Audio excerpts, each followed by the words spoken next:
بسم الله الرحمن الرحيم. Međutim, Allahu poslanik alejhi salatu vesselam kaže, kad zabilježi Abu Davud od Ukbe ibn Amira, kaže, ja'đibu rabbukum, kaže, vaš gospodar se čudi, to jeste voli, Allah se čudi, min ra'i ganamin, kaže, čobanu, fi ra'si šadijatin bi džabal, kaže, koji na vrh brda, yu'adhinu wa yuqimu wa yusalli, kaže, prouči ezan, prouči kamet i obavi namaz.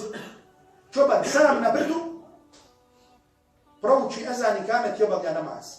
I Allah tabaraka wa ta'ala kaže, unzuru ila abdi, kaže, pogledajte mog roba, obavlja namaz, jahafu minni, boji se mene. Ali šta boji se mene, iako ga niko ne vidi?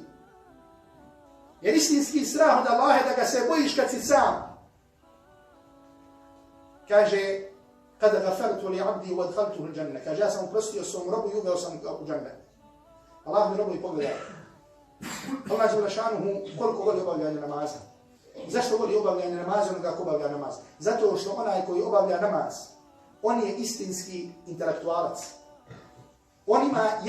On ima ispravan i zdrav intelekt. Jer kakva inteligencija da imaš razum i danas da dođeš nekome i kažeš ovaj telefon ili ovaj sat nastao sam od sebe. Što bi ljudi rekli? Za neuropsihijatrije. Tamo u Sarajevo Jegomir, jel tako? Kako imamo ovdje kod vas. Tako. Znači da sat nastao sam od sebe. Ovo je nastalo samo od sebe. Međutim, ova brda, ovo sve što je nastalo samo od sebe, nema svog stvoritelja, ima. Taj stvoritelj, nismo ga spoznali. I nismo spoznali da ga treba da ga obožavamo, da mu padamo na sećdu. Znači, istinski intelektualac je onaj koji je spoznao svog gospodara i koji Allahu tabaraka wa ta'ala pada na sećdu. I zato ko spozna Allaha, on je spoznao život. Onaj ko spozna Allaha, svog gospodara, on je spoznao sebe. Spoznao je svoju dušu.